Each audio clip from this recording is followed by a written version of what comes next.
At some point in your life, financial questions start to change.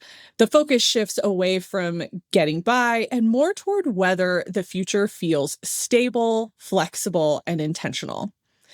Many professionals reach this point when they have a strong income and minimal debt, but still feel uncertain about what would happen if work, health, or priorities shifted. I know we're seeing that with layoffs right now for sure. Today's episode is going to look at financial control through this lens. We're discussing what people are building beyond their paycheck, how financial readiness affects career decisions, and what it means to prepare for change before it becomes urgent. Welcome, everyone. I'm Julia Toothacre, your strategic career consultant, and I am so glad that you are with us today. While the Control Your Career podcast is primarily focused on career development, sometimes we need to have conversations about topics that impact our career decisions. And today, we are talking finances. I am joined by financial expert Natalie Kime for a grounded, practical conversation aimed at professionals who want their money to support their next chapter. Natalie, thank you so much for being on the podcast today. Thank you for having me. I'm excited to be here and have this conversation. Yes, I am too. And I just have to say, Natalie and I have known each other for a number of years now. And I love that because I love having my friends on the podcast, especially when they have an expertise that is completely different from mine. Also, I love, even though we're internet friends, we have actually met in person, which is so unique these days, I think. It is. And that's because Natalie is originally from Utah, which is where I live now. And so when she comes back to visit family and friends, we usually try to get together when we can. So I'm so excited to have this conversation. And I would love for you to give an intro of who you are, your expertise, and what you're doing. Yeah, absolutely. So my name is Natalie Kime, as Julia said, and I am a financial professional is what I call myself. I coach people when it comes to their finances. I provide financial education, and I help them plan or create their financial GPS, which takes them from where they are today to where they want to be in the future, which is different for everyone, as it should be. My background is 20 years in corporate finance and accounting, and I loved what I did. I did not love the schedule come month end, quarter end, year end, budget time, all the things, right? And so I was at a point in my career, I was looking to take my time back, but I love finances. And so I really found my home in starting my business and becoming a financial professional where I can help people rather than corporations to build the kind of wealth and financial freedom that they want. Yes, I love that. And I think that that also really sets the stage for this conversation today.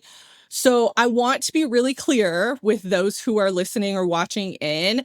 This is not going to be a budgeting conversation. This is not going to be like a financial basics conversation.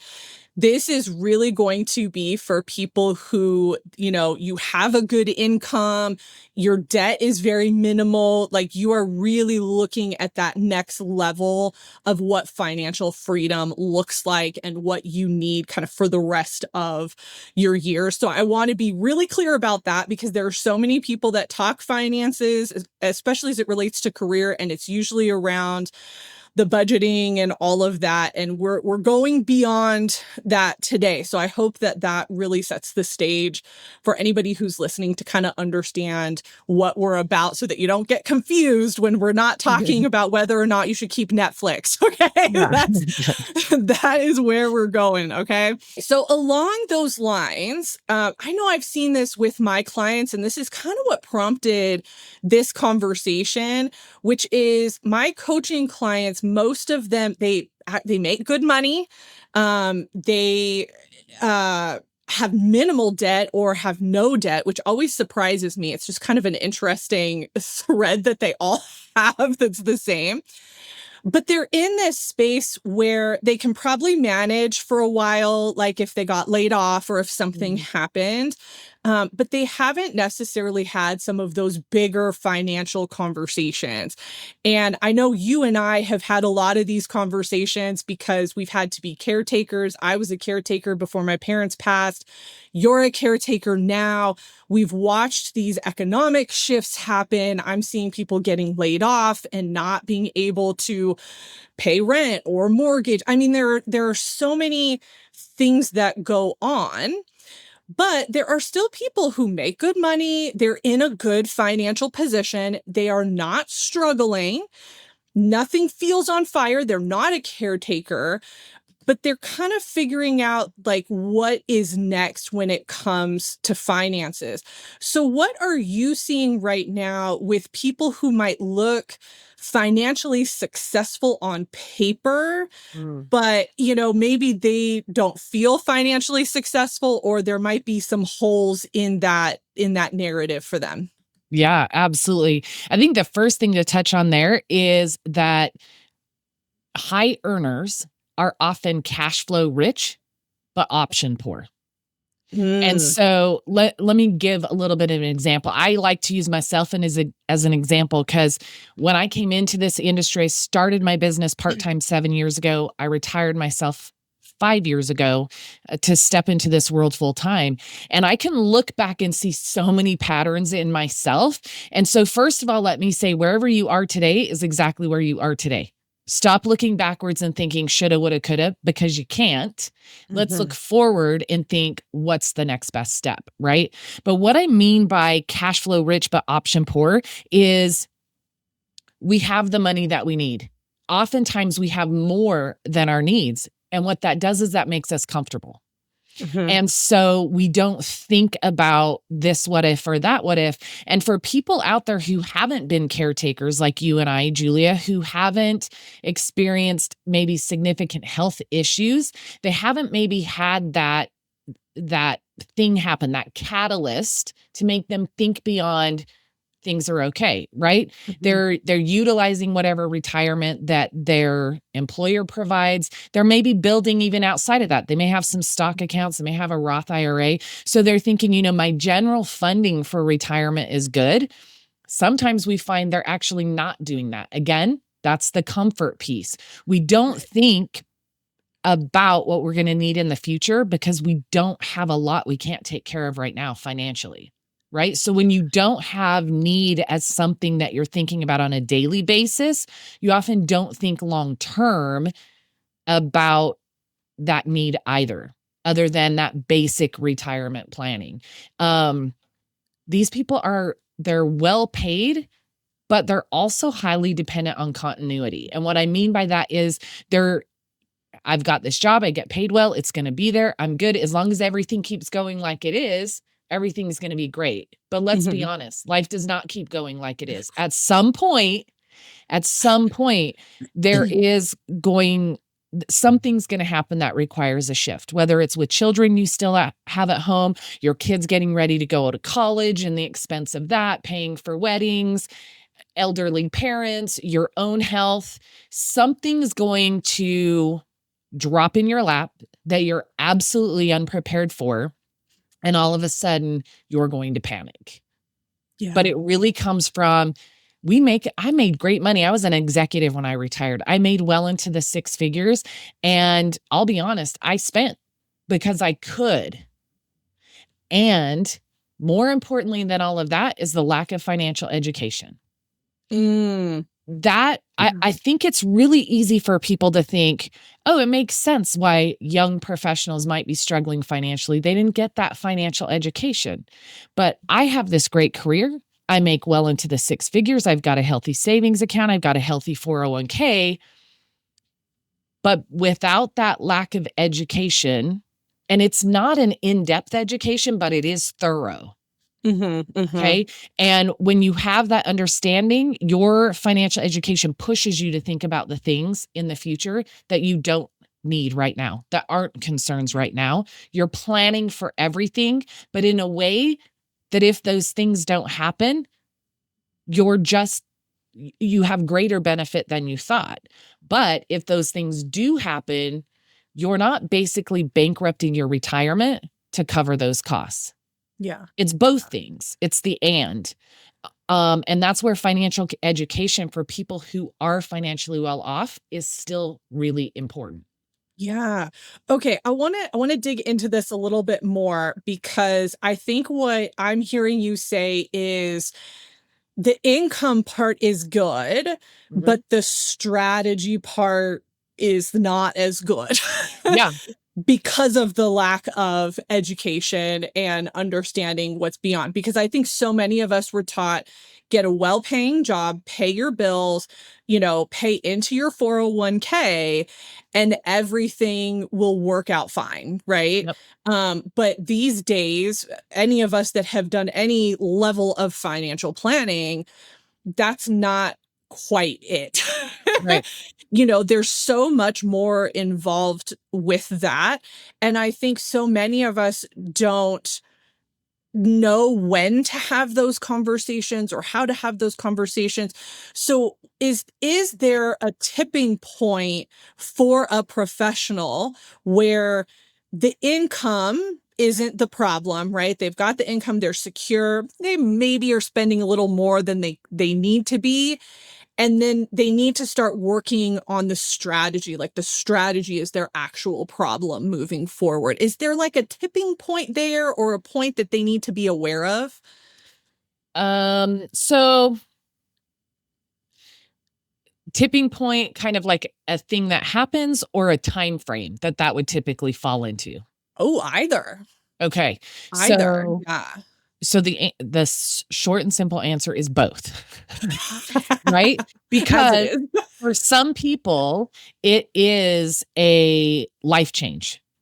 Mhm. Going through a divorce, battling a health issue, the loss of a loved one, a spouse, a child, something like that. So oftentimes there is an occurrence that is your tipping point that makes you think, okay, let's talk about COVID. COVID was a tipping point for in ways for almost everybody. And what I mean by that is the COVID 2020, March of 2020, I was full time in my business. By October of 2020, I'd made the decision and put together a 6-month plan to retire myself, which happened in spring of 2021. All of a sudden, when people were passing away who had been perfectly healthy, Mhm. they got COVID and they went into the hospital and they never came home. A lot of those people were young. They weren't at the point yet where they thought, hey, life insurance is probably something I should have outside of work, right? A lot of people, your job pays 1 year or 2 years your annual salary. But Mhm. people who had children, who had a mortgage to pay, who lost a spouse, who, especially if they were the primary breadwinner or the only breadwinner, all of a sudden this thing has happened, right? That's the catalyst for change. People were getting life insurance hand over fist, which is amazing for me. And I don't mean in the sense of income, I mean in the sense of knowing that I could protect families so that if that ever happened, they weren't stuck. They weren't Mhm. struggling. They didn't have to sell the family home. They didn't have to go back to work a month after their spouse passed away. They didn't have to hire people or even become more financially strapped because they couldn't hire people to come in and fill in those gaps. Okay. So Mhm. COVID is a great example of that. The other side of that is, though, um, a layoff, Yeah. or even like me. I was 46 years old when I looked back and said, I've had an amazing career. I loved the work I did. I was blessed to work for amazing companies and be in great communities and cultures throughout my career, but I wanted my time back. Mhm. And so Mhm. sometimes it's just waking up one day and realizing, man, I have put in the work. I have enjoyed what I do, but I want more freedom. Mhm. And time freedom, time is money. So that financial freedom you have impacts your ability to have that time freedom and make shifts and changes. And for me, it was starting my own business to get those Mhm. things back. But inside of all of that, it's fragile systems. When you don't have to worry that the bill isn't going to clear when it hits your bank account because you have extra, to the thousands and Mhm. savings and this and that, you're able to vacation every year, you likely have fragile systems, meaning you Right. probably don't budget. And if you do, it's a very basic budget. It's also being overconfident in your income, That's right? very real. It's always going to be there. I'm worth this Yeah. number. Okay, well, we have all seen shifts in the landscape Mhm. of corporate America. We've seen shifts in income, right? And there was a time I was pretty confident in my income, but at the same time, I was working a lot of hours. So while I made good money on paper, the truth was I was making less money per hour the Mhm. further I moved up the ladder because I had more responsibilities that didn't fit inside a 40-hour box. Right. Okay. And so Right. sometimes that can cause, hey, I need extended daycare for children, or I need this coverage or that coverage or the other, or I'm just your own health. You're logging back on at 10 Mhm. o'clock at night when the kids go to bed and spending 3 hours working. So it can fall into a lot of things, but fragile systems, not tracking your money, not knowing where it's going, not knowing what could come down the line because you haven't faced it yet, Yeah. overconfidence in your income, and then underpreparedness for disruption. Yeah. I'm going to say this, and I'm not even going to try to take the harsh edges off of it because I hope people hear this for what it is. If the only place you're saving for retirement is your 401k, you're making one of the biggest mistakes of your life. A I agree. 401k is not enough. And if you want to know about more about that, go research. And I cannot think his name on the top of my head. The guy who created the 401k. It was created to accompany a pension. What happened Mhm. is corporations saw, hey, we can do away with the pension, we can give a match to our employees, and we can save millions and billions of dollars over decades, right? Right. And so we put into it thinking, yeah, this is good. I'm good. I'm good. I'm good. But if you've never sat down and looked at what life could look like in the future and what costs can be in the future and the potential increase in cost of living, Yeah. plus taxes, which we can't Mm. control, right? All of those things. So you need to be having conversations to prepare for things that may never happen. Yeah. That's where you can truly sit back and feel like I've got this. Yeah. Yeah. I think you're aware of this. There was an exercise that my husband and I did a couple years ago. Um, well, many years ago now, after my parents passed and we had to deal with the estate and all of that. Mhm. And it's to help you find that number. And I might say this wrong. So, forgive me, Natalie, you can help me with the language, but it's basically figuring out the annual salary that you want to draw down from your investments. And then I think then your investments are like 24% of whatever that number is. Do you know what I'm talking about? Yeah. Yeah, I know what you're talking about. So it's called your I'm not financial. explaining it well. You're good, you're good. It's called your financial independence number. What that if Yes. you don't know what that is, you need to instantly realize it's time for me to have a conversation. And here's why. Your financial independence number is going to tell you if you want to retire at age 65, the average life expectancy in America is 85 years old.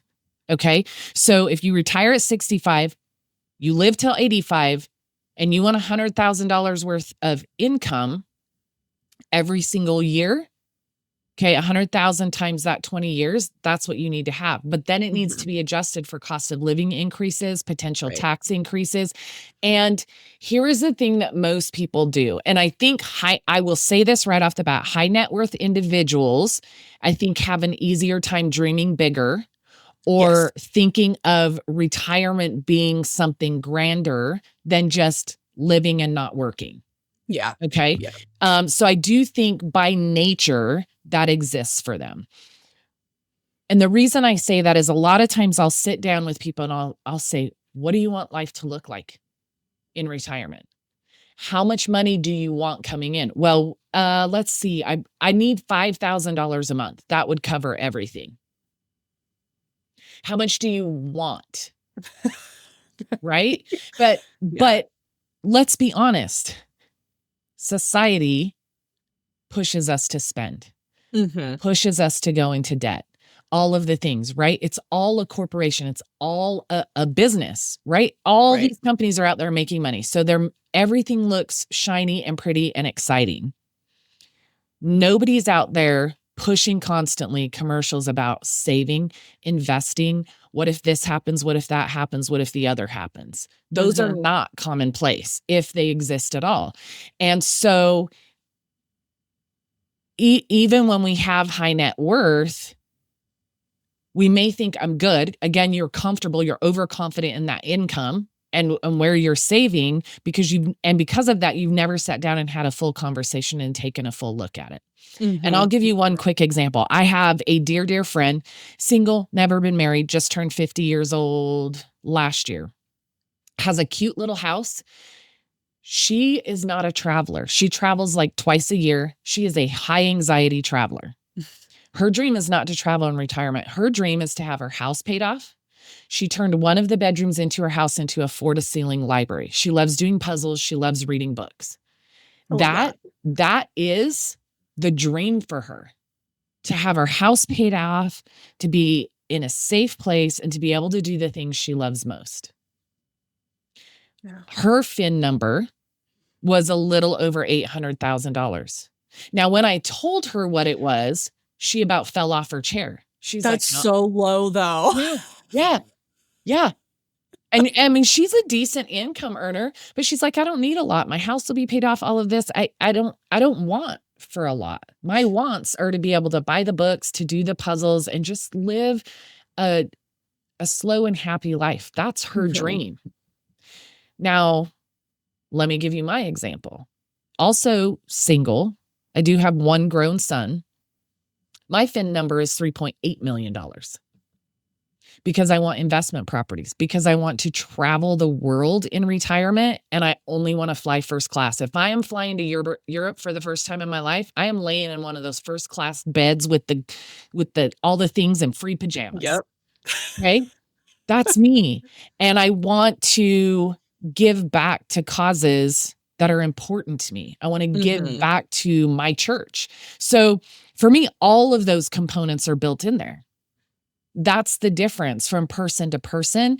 This conversation is so important because it needs to be personalized. You don't fit into a box. Your future doesn't fit into a box, and your dreams should not be forced Yeah. to fit into a box. So a lot of times people will like, well, that's all I need. I know I'm going to be okay with that. Okay, but Mhm. what do you want? My big want, and here's how I get people to dream. I'm like, okay. I don't want to just hear that you want to travel. Like, where do you want to go? What is that trip going to look like? Are you flying first class? Are you Mhm. staying in a little casita over the ocean? My crazy audacious thing is a 1963 split window fastback Corvette fully restored. That does not have a small price tag on it. And it might be one of the last things I get on my list because it's definitely not a priority. And I may not get it till I'm 80 or 85, and my 60-year-old son at that point might be driving me around in it. But that is my big audacious thing. Those Mhm. are the things I want people to take away from listening to this podcast and think, I need to dream bigger later in life. Why are you Yeah. spending 40, 50 years of your life working your butt off to create whatever success looks like for you to live less Mhm. than in retirement? No, you should be working that 40, 50 years of your life so that you can live your biggest and best life when you're no longer working. That's my honest opinion. We're not here for all these years to settle for the last 20 Yeah. years of our life. Oh, I love that. I love that. Natalie, this is such an important conversation. And I know that some people listening to this will be like, that'll never be me. I will never get there. I will never. Da, da, da, da, da. Honestly, this entire conversation starts with you changing that narrative. If you don't think that you are going to get there, then you're not going to get there. And when you start to focus on it, your decisions change. Yeah. How you manage your money changes. Everything changes. And I can tell you my my financial advisor, who, funny enough, was my parents' financial advisor and my grandpa's financial I love advisor. that. So he's been around for a minute. We were talking about this, and he talked about how he had seen so many younger people blow through money that they received, because they did not have the education, they didn't have the goals, they didn't have any of this mindset around the future and what they needed to be comfortable. And they just blew through everything. And I remember him saying to my husband and I, you guys are some of the best, like, mental, emotional, sound Yeah. decisions around money that I have seen in my clients, and I thought that was great.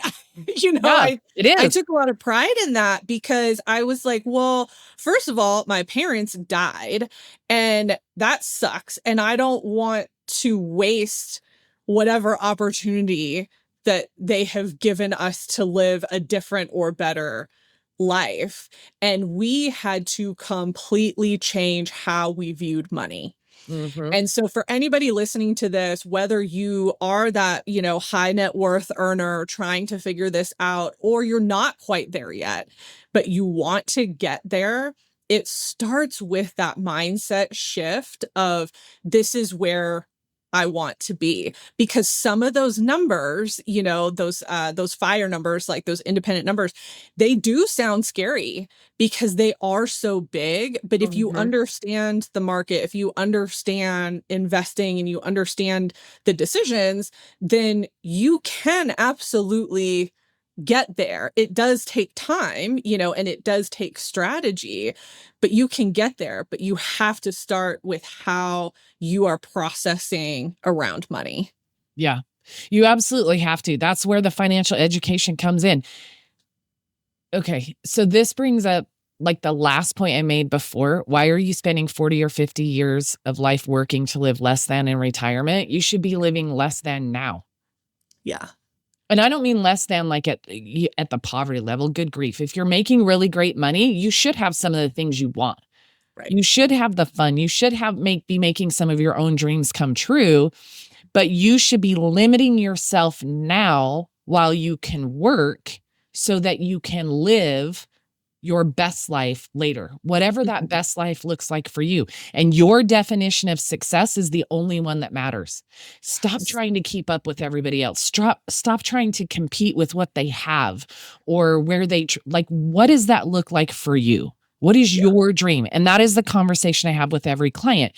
The first time I sit down with them, it's all based on education and getting to know one another and make sure, hey, am I the right person for you?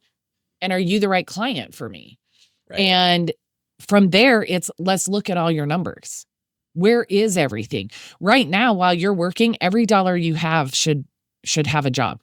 This Mhm. dollar goes into savings. This dollar is a family vacation. This dollar is a Christmas fund. Every dollar should have a job. And there's a U account. There's the fun money. There should Mhm. be a portion of your money that has that job too. Okay. And when you have the financial education, you break things out in that detail exactly to what you're saying, Julia, you start thinking differently about money. You Mhm. absolutely do. And when you have had what you've experienced in losing your parents, me in caretaking for my parents, it gives you a different perspective too. Yes. And that's where that Yeah. time frame, my ideal client is 45 to 65 years old. Why? Because about 45 years old is the time where, like, hey, what does retirement really look like for me? I probably should figure that out. Mhm. And also, they're still taking care of kids in the home or maybe still supporting kids that are in college, starting adulthood, and they have elderly loved ones that in some way, shape, or form are supporting, are loving on, are showing up for. And so that's the sandwich generation, right? We're stuck Yeah. right there in the middle of everything. And those things on both ends make us start thinking, what does the future look like for me? And so it's poor planning, misaligned priorities, and overexposure to risk are three of the biggest things that can Mhm. amplify concerns for the future. And so I always talk to people about diversity. Set up your retirement foundation first so you know that that minimum you need is going to be there. It's protected, it's growing, and there are ways to do that where it grows comparative to the market and you're not going to lose anything. And also have that emergency fund in a bank, save for those vacations in your bank, things like that, if that's what you want Mhm. to do, and then take advantage of the market where you can. But another reason I said before, if the only place you're saving is your 401k, you should be concerned. Here's why. In 2008, there were a lot of people planning to retire in the next year or two, and the market dropped 40%, and all their money was in that 401k. Guess Yep. who didn't retire in the next 2 years or still retired and cut what life looked like in half for Mhm. themselves in retirement? So it's having diversity in your portfolio, asking yourself the question, where am I saving my money? How much of it do I want protected? And if I have my baseline, then I can go ahead and look for those opportunity to capture that bigger growth that's in the market and stuff. Yeah. So just balance that out. Make sure you're touching all those places. The best time to start is when you get that first big girl or big boy job, right? The next best time to start is today. And for Yeah. those people who feel like they're behind, the one last point I want to make on this topic is the next best time to start is today. And people are closer than they think. Mhm. In that second appointment I have where I'm gathering numbers, I don't make any recommendations at that point.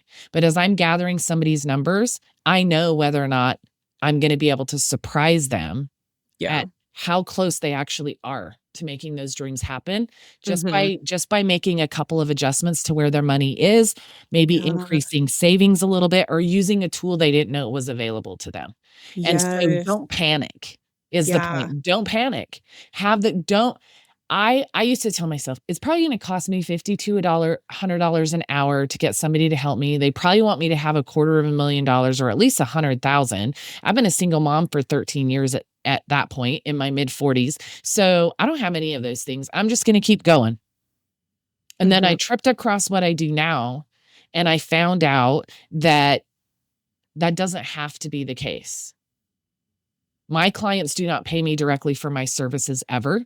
Now, there are advisors that you do pay, and there's reasons for that. So I'm not saying one is better than the other, but if you're just starting out to have a conversation, there are financial professionals out there like myself who can help you get started without taking everything you have every month that you could be saving. Yeah. So just be strategic. But the Yeah. best thing you could do is have that conversation as soon as possible, figure out where you are on the scale of getting from where you are today to where you wanna be in the future, and do you have the protection for the unknowns of life? And Yeah. then just start taking those steps on repeat, Yeah. and Yeah. you'll still get where you wanna be. It's absolutely possible. Yeah. I love that so much, and I think one of the things that I don't think people think about, and I'm sharing this because you and I have gone through this, and we bring up caregiving because this is an area where Natalie and I have such a similar story, Mhm. and I am gonna tell you as somebody that had to go through the costs of caregiving, you have no idea how much money it truly takes to take care of another human. Whether you choose to outsource that care, which is what I did, or whether you invite them into your home, which is what Natalie's doing, Mhm. there are still so many costs and the amount of money that it takes if you have to put them into some kind of like, medical facility type situation, depending on like, there are so many unknowns and the cost of that is obscene. Yeah. And so for those of you who are in a better financial position or your family is in a better financial position, you're not going to get the same Medi-Cal, is it Medi-Cal for older? Medicaid. Medicaid. Mhm. You're not gonna get the same Medicaid support that somebody else would that doesn't have some of those investments and things like that, and so this is why this is part of why I wanted to have this conversation, because there are people who think, oh, well, this insurance will pay for this, or this insurance will pay. Sometimes, yes, if you have the right insurances, but not always, or it's a very specific scenario. It's a very specific situation. And Mhm. now you're stuck trying to figure out your parents' financial situation and your financial situation, Yes. or having to supplement, like, and I think our whole point here is you don't know what's going to happen. And this Mhm. isn't like a doom or gloom conversation, but you need to have some preparation if this Yeah. is not something that you have thought about. Because until you're in it, you don't know how you're going to make decisions, and you don't know how you're going to be impacted by what's happening to you. So Yeah. when, like, for me, my dad passed unexpectedly, and then I had to be a caregiver for my mom. I had to watch her decline, and I had to make decisions for her. I had to make medical decisions, I had to make financial decisions, all while watching my mom die, and my dad had just died. Like, Yeah.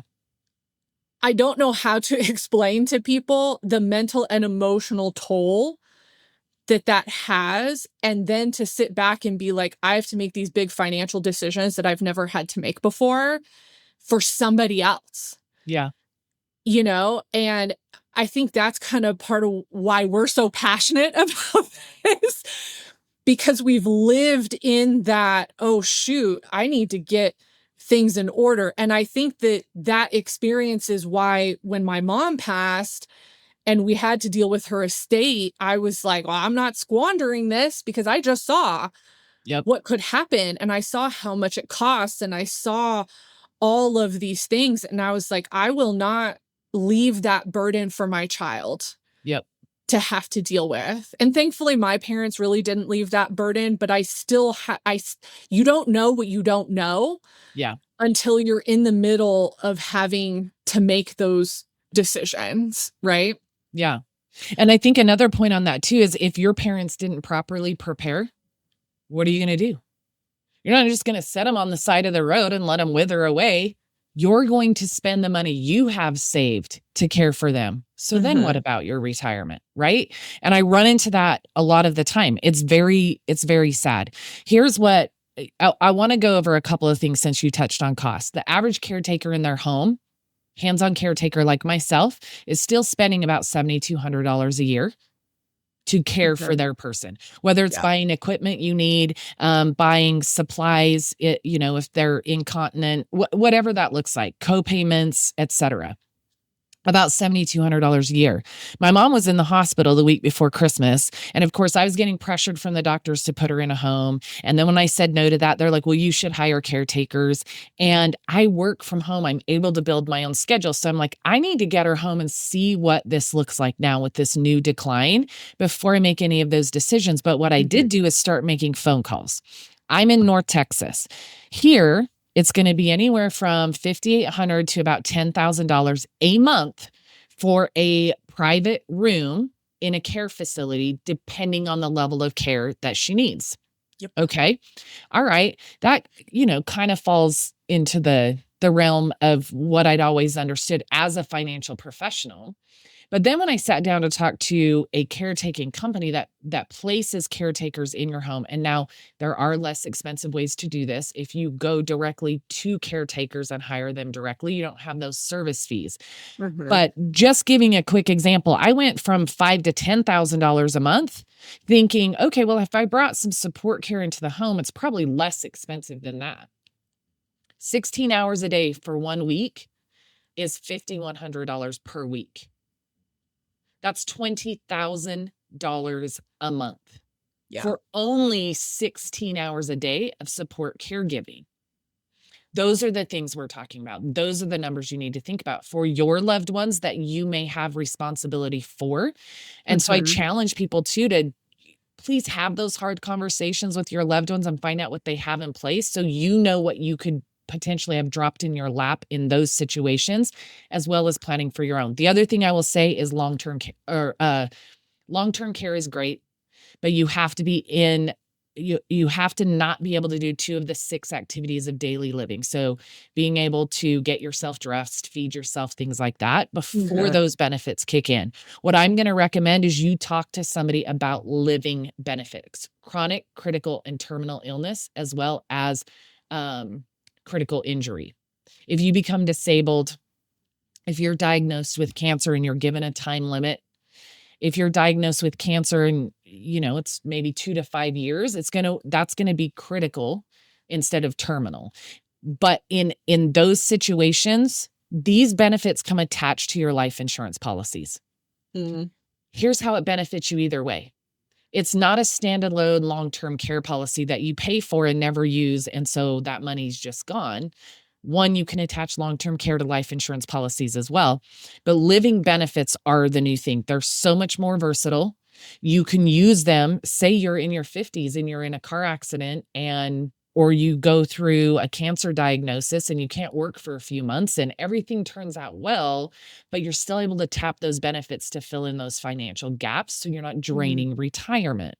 The other thing that's great about these is because they're attached to life insurance, if you don't have to use them when you're living, they still pass on to your beneficiaries. They're still a part of Mhm. your legacy you leave behind. So you haven't flushed that money down the toilet. You've put that protection in place. If you need it while you're alive, you tap into those benefits and you don't have to touch your retirement. So you continue to live in a retirement the way that you planned. Yeah. If you don't need them, again, they're part of your legacy. And so that is part of the education, the conversations Yeah. to be having with whoever your financial professional is so that you can tick all those boxes because it's a game changer to not be carrying that weight. Yeah. Yeah. Okay, I want to take a step back because I feel like, I mean, you and I, we talked about caregiving. This is going to be given in this episode Yeah, yeah, because so many people don't realize. But I do want to take a step back and talk a little bit more practically yeah. for people. So if somebody's paycheck stopped tomorrow, whether that's a layoff or something happens, what should they have in place financially? And I know that there is like everybody's different and all of that, Mhm. but if you had to answer that more generally as something for people to, do a little more research into, what should they have outside of a paycheck and a 401k? An emergency fund. An Mm, emergency fund with a minimum of 3 months income saved into it. If you're a dual income household, I would say start with 3 months and build it to 6 months because I know some dual income households where they both lost jobs at the same time. So you yeah. can't count on that other job's going to be there and that's enough to cover the bills or the bare necessities, right? 3 to 6 months minimum if you're a 2 income household, 6 to 12 months minimum if you're a single income household. And that comes from somebody who lived it. In the middle of my career after 2008, I went through 3 layoffs in 4 years. None of them were my fault. They were restructuring of companies with the impact of 2008 flowing through over time. It doesn't all happen overnight. And so Mhm. I was at a point mid-career where I took a $15 an hour temp job to keep the rent paid and food on the table. And I rebuilt myself to 7 figures, or not 7 figures, I wish. 6 figures Excuse- in about a year's time. Okay, but it was a process and it was what I had to do at the time. In between all of those, I had my 3-month emergency fund, but I was at an executive level. Those jobs aren't just sitting there. Those jobs typically take between 3 and 6 months to find, especially if you want one that is the right fit for you. Mhm. Financial freedom gives you the ability to find the right job, not just Yes. step into any job. And so I drained my savings. I leaned on my credit cards. I found the job. I paid off the credit cards. I built back up my savings. But I went through that 3 times in 4 years. It's horrible. Mm, All you ever think about is the financial stress. And I didn't get to always think, is this the absolute best job for me? Is there something different I would want to do? What are my options? My option was I got to pay the rent. I got to make sure that my 9-year-old son is eating, right? right. Right. So that emergency fund is imperative. You need to look at Now, your emergency fund should be able to cover all of your bills, your minimum bills. You can cancel the subscriptions for a few months. You can go without eating out. Those things are simple to cut back. But that emergency fund is a game changer in giving you room to breathe when you're navigating difficult situations without having the financial burden on your shoulders as well. Yeah, yeah.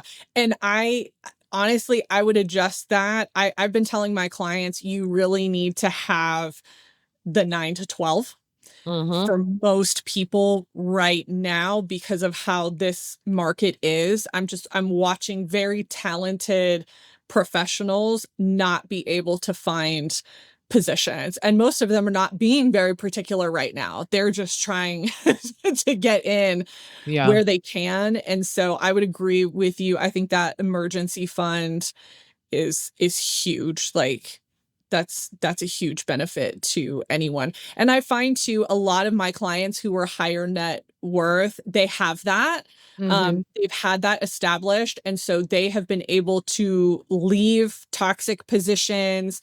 They've been able to make different decisions because they know that they have some cushion there. So I can say from experience, like, I think that's the number one thing. And I shouldn't say it's easy. It's an easier win Yeah. for you where you don't necessarily have to go into like, well, what life insurance? What about this? What about this investment? What about that? Those are bigger decisions that, do require a different level of education for you.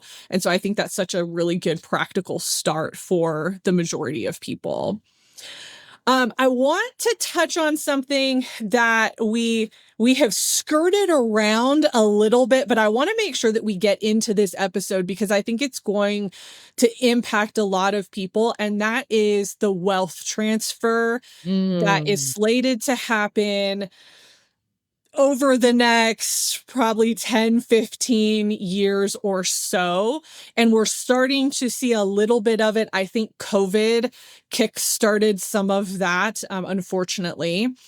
But I want to talk about the wealth transfer for the reason that I talked about earlier in the episode of my financial advisor who praised us for not blowing through all the money. And I'd love to get your opinion on this. And I don't know if you've had any clients that have had to deal with this, but there are so many nuances to inheritance getting passed down and how to set things up and what that looks like. And I'm not saying we have to go into all of that because there's a lot of, accounting and lawyering and things like that. But I would just love to know your opinion on the wealth transfer and kind of what I would say older millennials and Gen X, younger Gen X generations need to think about when it comes to this coming down the pike, basically. Yeah, I think the one thing you need to think about is a financial education. If you can't sit there and say, "Hey, if I were to come into a bunch of money, I know where I would put it," then you need to get a financial education because that is going to start happening for a lot of people. And I think it's going to happen for a lot of people that don't know it's coming because the generations that are about to pass that money on were generations that didn't talk a lot about money. They didn't talk Mhm. about how much they had or how it was structured or who was getting it. And so if you are not prepared to think about it like this, the majority of lottery winners are bankrupt within 2 Okay. to 5 years because they don't know what to do with the money. They have this influx of money and it's like, "Oh, I can get this, get this." Well, even if you paid cash for a house, your dream house, guess what? You don't have a mortgage, but there's a whole lot of expenses that go into keeping up that Mhm. house and the taxes, the Taxes. insurance on it, right? Yeah. All of the things. And in today's day and age, like homeowners associations, depending on where you live, there's all of those components that come into it. So Mhm. let me break this down. Initially, they said the great wealth transfer was going to be about $84 trillion by the year 2030. Now they're saying through the year 2045, it's projected to be 124 million. Or I'm sorry, not million, trillion. Billion. Oh, Trillion with the trillion. T. Yes. So initially they were Trillion. saying 84 trillion. through 2045. Now they're saying $124 trillion will transfer hands from generation to generation by 2048. And ladies, hear me, you're getting the majority of it. Women are going to be getting the majority of it. There are more women than there are men in this world. So that's a big part of it. Okay. Millennials projected to inherit around 46 trillion of that. Gen X, about 39 trillion, and Gen Z, about 15 trillion. Now, here's something else. If you think about those three numbers, what does that tell you? Our boomers were good savers. They're passing that 39 trillion to Gen X. Gen X is then passing to millennials, but millennials and Gen Z, going to Gen Z, it's dropping more. Right. I will say one of the things that I love seeing is Gen Z is passionate about saving and understanding money like the previous 2 or 3 generations have not been. And look, part of it comes from boomers were typically single income houses. I'm a Gen Xer. My generation is the one that the norm was 2 income households. But because we had 2 incomes, we spent 2 incomes. Instead of, hey, we have 2 incomes, let's live on this one and save this one, right? So it's that mentality, those habits, that financial education comes into it. But knowing where you would put it, if and when it shows up, is imperative to making sure it's going to last. And if you want to, like you said, Julia, for you, you're like, I'm not going to squander what my parents worked so hard to leave behind. I'm going to make sure it carries forward. If you want to do that, not just having a financial education, but setting up the ultimate protection and making sure you have a trust in place. My son will be set if something happens to me, but my son is getting it in lump sums over a 20-year period of time to help with that responsibility. Yeah. Because my ultimate dream is that every generation after me always knows they have a roof over their head and food on the table.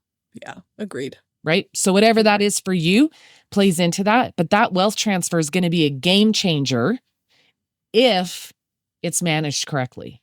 Yeah. And it's going to leave people destitute if it's not. Yeah. And I think, kind of tying up this whole conversation, starting that now for yourself before you have to deal with the previous generations and whatever their choices are going to be, you have a different level of education around money. My parents started me very young, like high school, understanding investments, understanding the stock market, understanding how to save, how to make all of those choices.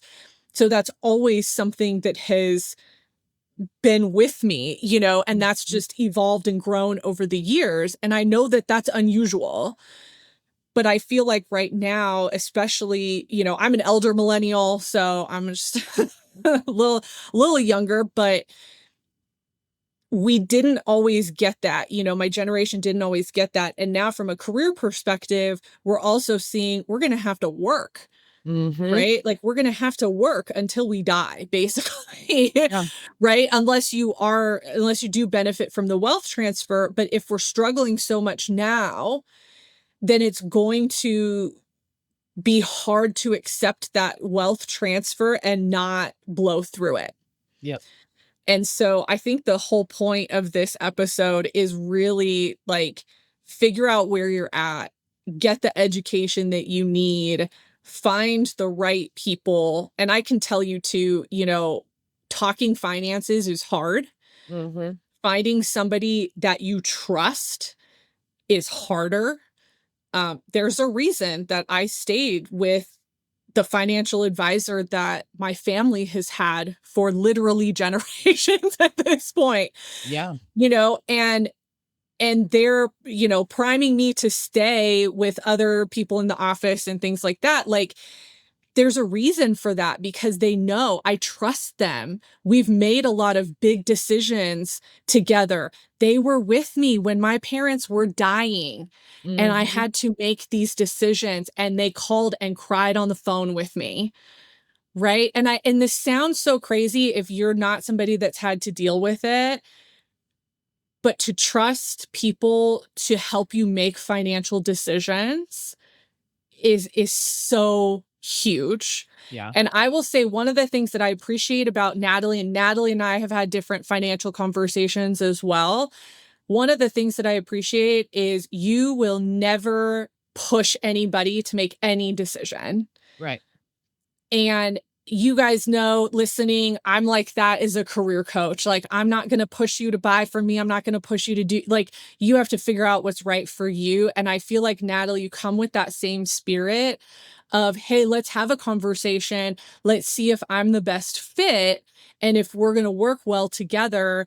And I've never known you to push anything. And I so appreciate that about your approach. And this isn't like I don't get anything from, from this episode. I'm not paying her. Yeah, she's not paying me, but that's part of why I brought Natalie on, because I know her, I know her heart, I know how she runs her business, and it's so similar to mine in how we work with clients, that I wanted to come and have a perspective of somebody that understands what's out there and what's possible and can really help you make the best decisions for your unique situation. Yeah. And I appreciate you saying that, Julia. That's one of my big areas of focus. The only thing I'm ever going to push people to do, and I will push hard on this, and I will not apologize for it, is get a financial education and sit down with somebody. Yes. It doesn't have to be me. It doesn't have to be your neighbor, whoever. Sit down with somebody and keep sitting down until you feel like I can trust this person. Yeah. You're the client. You're the one hiring them to help you with your financial future. It should be on your terms. You're interviewing them. So if anything does not feel comfortable, go to somebody else. I'm going to give you permission to do that. The other thing is, if you sit down with a financial advisor, financial professional, financial coach, whatever you want to call them, and you do not get a financial education, and they are not answering your questions, and they are telling you what you should do or pressuring you to sign something, you need to go somewhere else. 100%. If you need help finding somebody, I would be happy to help make recommendations based on what you're looking for. I don't do every aspect of financial planning. I'm very good at what I do, but I have very good trusted partners that do the pieces I don't. All of that to say, my job, and I tell every client this, my job is to educate you. My job is to understand where you're currently at and where you want to get to, and then show you options to make that happen. Your job is to make a decision about where you're going to go. Yeah. That's it. Yeah. I'm never going to tell a client what they should do. I'm going to show a client what's possible for them to reach the goals they have for their future. And then I'm going to answer whatever questions they have so they can make a confident, educated decision about that. And that's what's really important. Yeah. I love that. Oh, what an episode, Natalie. This was so great. How can people work with you? People can reach out to me, email Natalie at nataliekimeconsulting.com, and you can find me on all the socials. I'm on LinkedIn under Natalie McPhee Kime, Facebook and Instagram, Natalie McPhee Kime. It's pretty steady. I am currently getting ready to build out a school platform where there's a lot of resources too. So when I get that ready, Julia, I'll have you share that with your people. But yeah, I'm on the socials. I'm out there, and I would love to have a conversation with anybody that needs it. Oh, I love that. And I will put all of Natalie's contact information in the blog post for this episode. And when that school comes live, we'll add that into this blog post as well. But if this episode resonated with you, please subscribe so that you don't miss future episodes, and share this episode with someone that you think would benefit from this information, which at this point is probably everybody. Thank you so much for listening, and remember, you control your career.